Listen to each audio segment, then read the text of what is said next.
Do you know that some cytokine polymorphisms are associated to type 1 diabetes? Or that some KIR genes are associated to chronic hepatitis C? Are you interested? So stay with me and let's discover.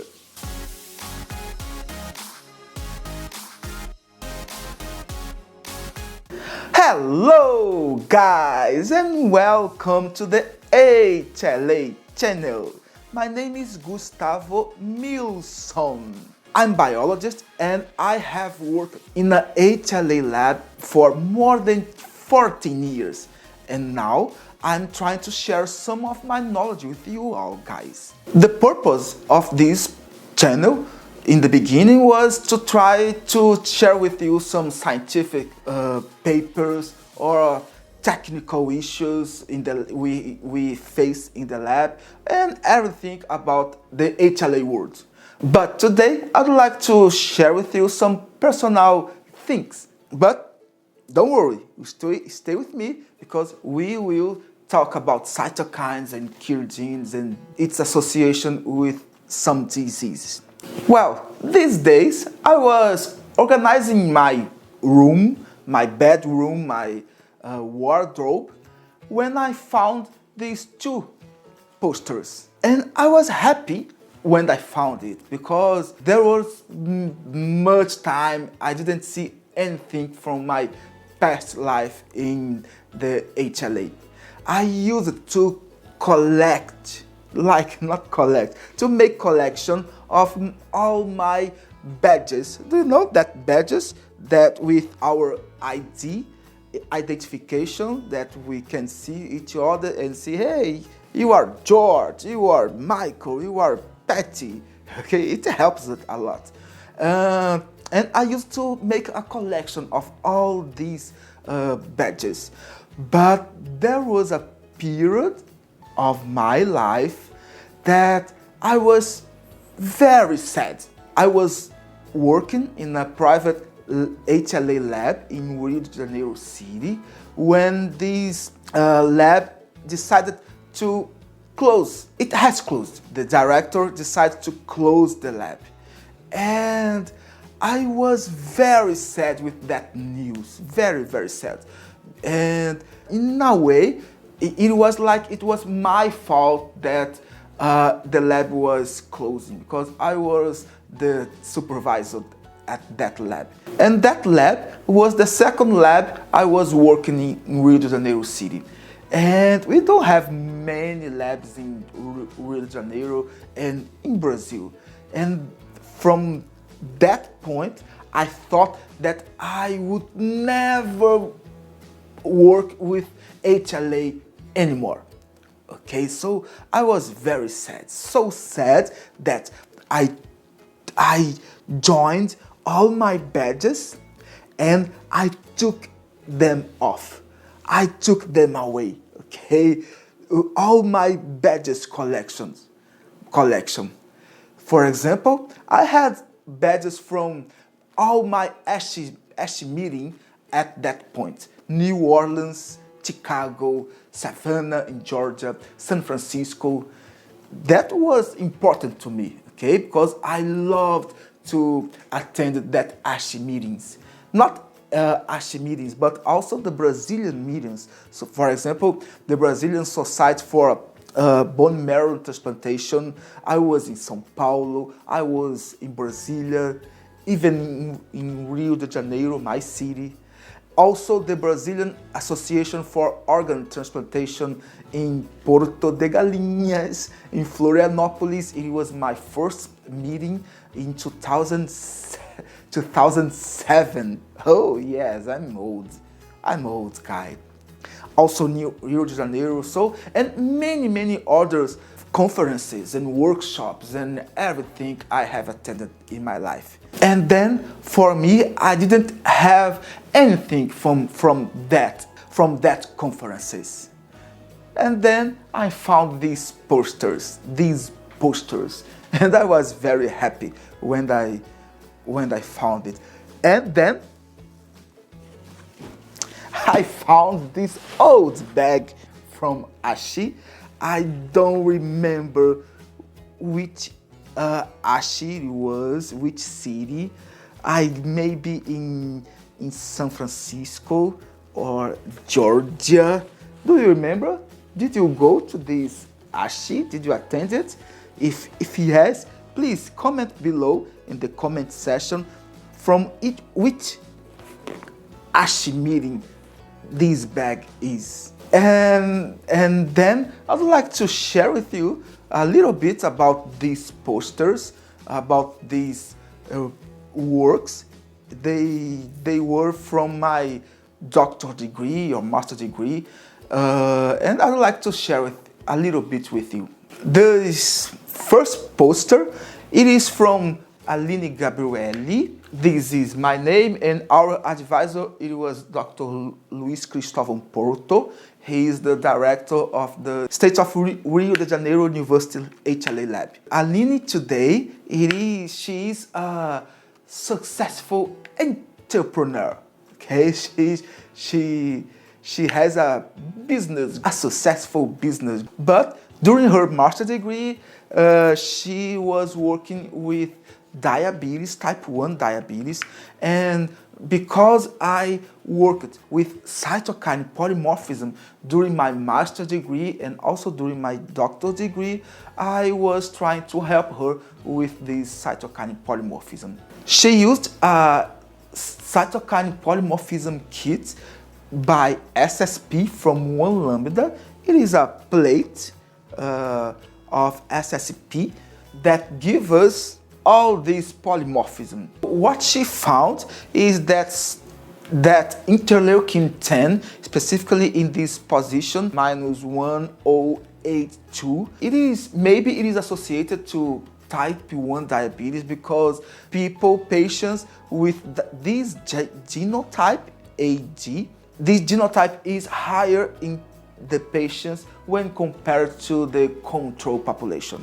Also, the TNF alpha in the position -308 also is associated to type 1 diabetes, again because the genotype AG is higher in the patient when compared to the control. And on the contrary, the genotype GG is decreased in type 1 diabetes patients when compared to control. She also made a lot of combinations to observe that some phenotype frequencies also is related to type 1 diabetes. And in some case, it is more prominent by gender. For example, the genotype AG is higher in type 1 diabetes female when compared to the control population. So we could see here that we can associate some cytokine polymorphism with type 1 diabetes. Also, I have this work. As you can see here, it was presented in Chicago, 2013. I was in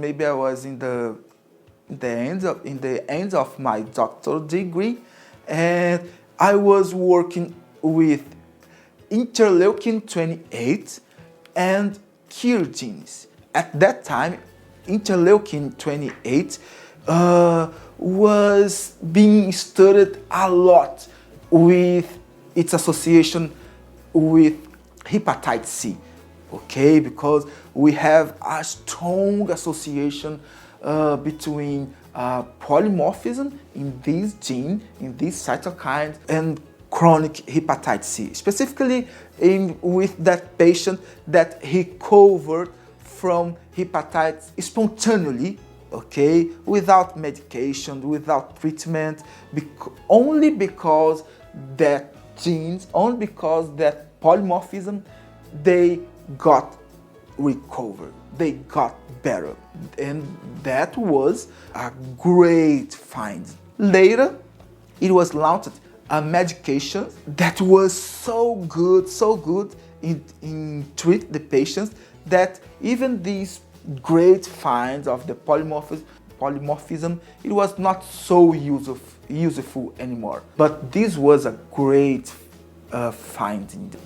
And also KIR genes, it is an interesting gene. I remember every time I think of KIR, I remember Professor Dr. Rajalingan Rajan from the UCSF in San Francisco, because he was the first guy I read in the papers about KIR genes, and he was like my idol. Every paper he wrote about KIR genes, it was useful for me during my master's degree, during my doctoral degree, and during my career in the HLA lab. And because of that, during the ASHI meetings, one of my pleasures was meet Dr. Rajalingan Rajan in person. What we made in this poster was to do a KIR typing, genotyping, okay? We are using a kit from One Lambda. Again, they had a kit by SSO. It was a simple kit, just an amplification, a hybridization, and then an interpretation in the software. And also, we made a real-time PCR to find polymorphism in interleukin 28. Okay, it was an allelic discrimination to see which polymorphism was observed.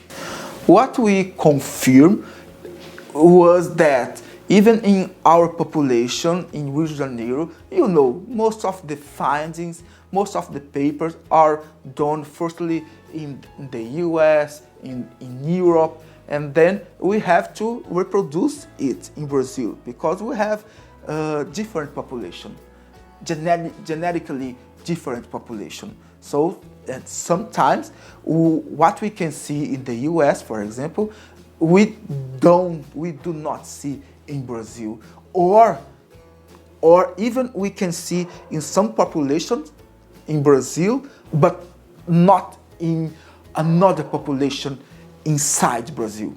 Okay, so what we confirm in this paper, in this poster, it was that yes, interleukin cytokine, interleukin 28, it was associated to spontaneously recovery of hepatitis C infection. Okay.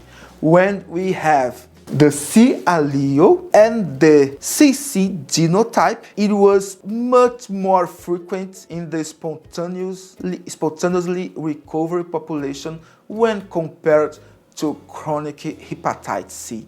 But we also could see that some KIR genes are differently distributed when comparing spontaneously recovered and chronic hepatitis C. For example, the KIR 2DL2, 2DS1, 2DS5, and 3DS1 are different distributed. I would like to call your attention to the 2DL2, that it is more frequent in spontaneously recovery patients when compared to chronic hepatitis C.